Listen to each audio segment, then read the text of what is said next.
Every home has a corner for broken things. They no longer work, but people still cannot throw them away.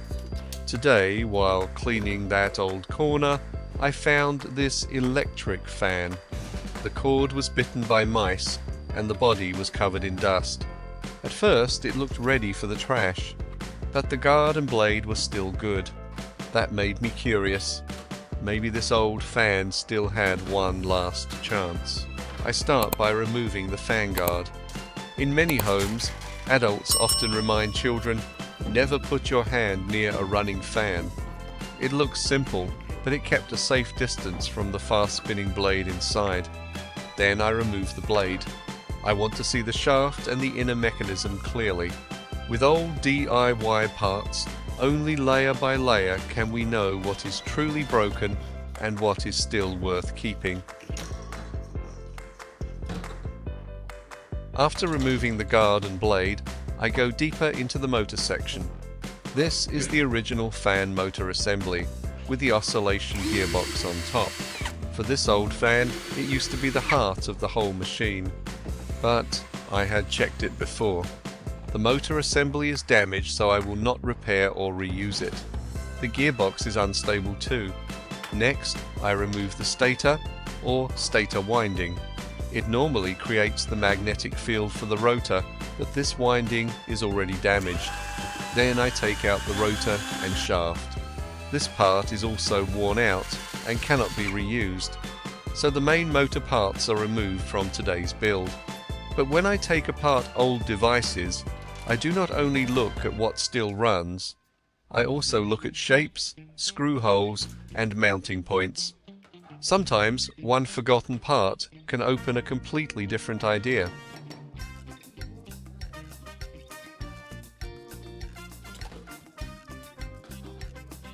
And here it is. This piece is still solid. It is the front motor cover, also the original shaft support. It has a center hole and useful screw positions. So I will keep it for today's DIY project. To reuse this part, I need a small piece of wood. It must fit the front motor cover and the original shaft support. At first it looks like a simple scrap of wood, but here it becomes an important adapter plate. Can you guess why? If it is positioned wrong, the whole mechanism can be misaligned. If it is centered well, the parts will sit straighter, stronger and more stable. First I place the metal cover on the wood and mark the screw holes. Then I mark the center hole. That center point will guide the shaft later. Now I drill each hole slowly. With any rotating mechanism, even a small offset can make the motor vibrate, the shaft wobble, or the whole system run unstable.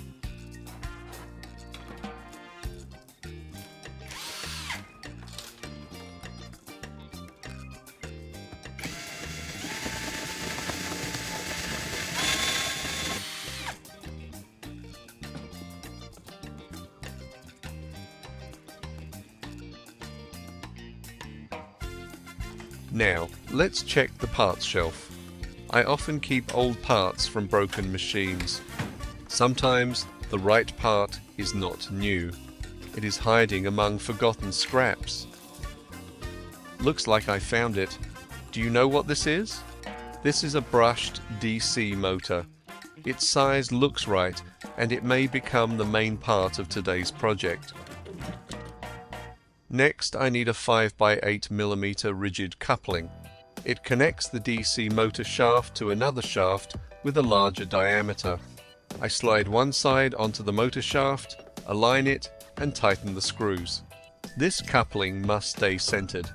If it slips or sits off center, the mechanism can wobble when the motor spins.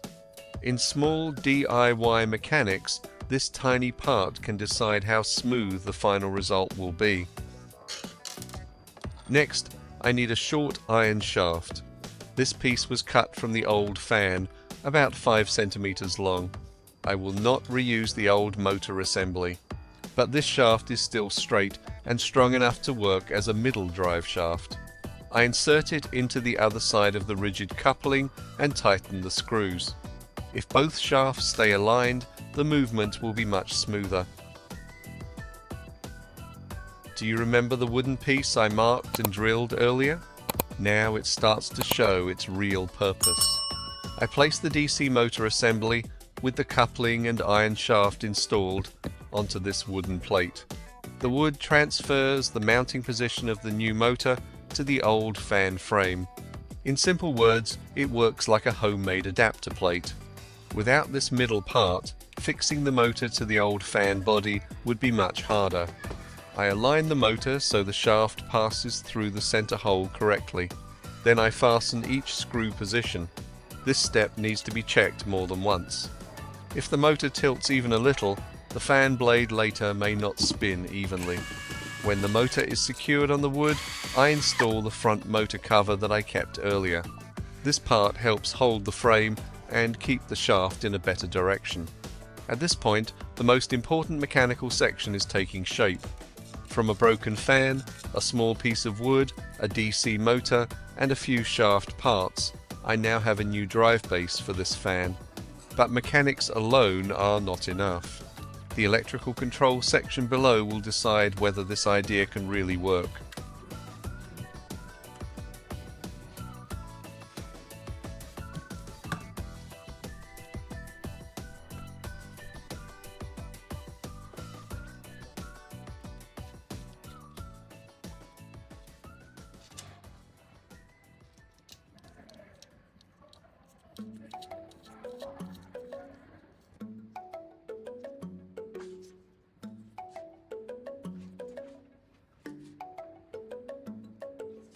Next, I move down to the fan base.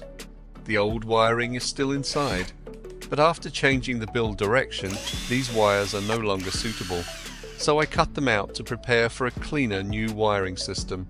If old and new wires are mixed together, the next connections can become messy and hard to check. In electrical DIY, removing what is no longer needed often makes the next step safer and cleaner.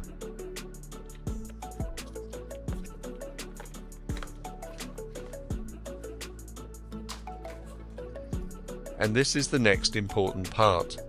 This is a DC motor speed controller, often called a PWM dimmer. It controls the speed of the DC motor. Instead of only turning the motor on or off, it lets the speed change more smoothly. In simple words, this part will help me control the airflow later. After placing the speed controller inside the base, I drill 2 small holes.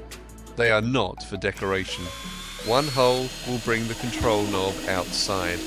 The other will be for the power input wire. Can you guess which one controls the speed?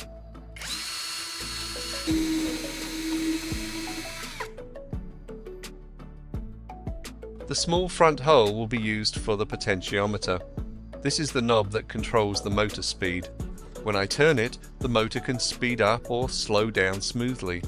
That means the airflow later will not have only one fixed level. I can adjust it gently, medium, or stronger when needed. For a homemade fan, this smooth speed control is very useful.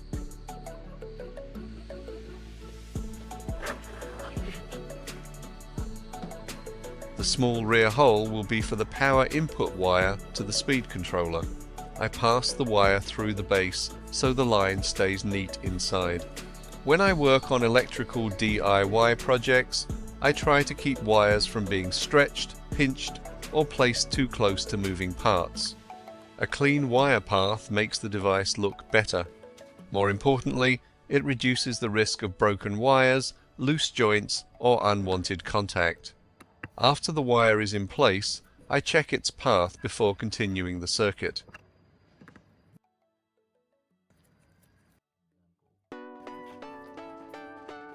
Then I run another wire from the speed controller up to the fan neck. This wire will power the DC motor above. It must be long enough to follow the body, but not too loose. If it is too tight, the joint may be pulled when the fan angle changes. If it is too long, it can get messy inside. So I adjust the length carefully before fixing it in place.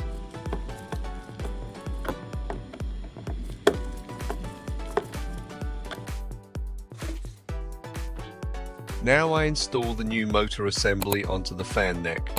I align it carefully and tighten it firmly. If the neck is loose, the fan head may vibrate when the motor spins. Then I connect the speed controller wires to the DC motor. I solder the joints to make them stronger and more stable.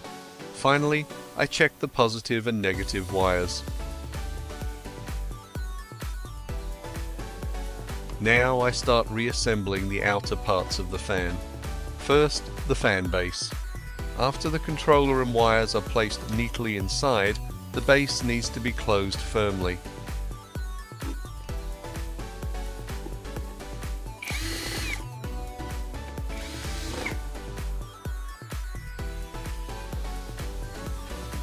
Next, I install the blade back onto the shaft. This is where we can see why centering was so important earlier. If the shaft is not straight, the blade will wobble when it spins. Then I install the fan guard again. The guard makes the fan look complete and keeps a safe distance from the spinning blade. At this point, today's DIY project is almost finished. From the outside, it still looks like an old electric fan. But inside, the way it works has almost completely changed.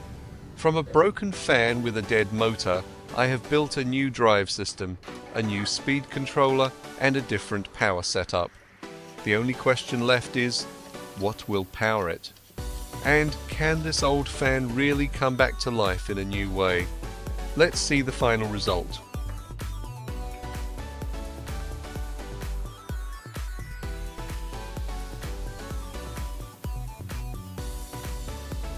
Here is the power source, a 12-volt, 10-amp-hour battery.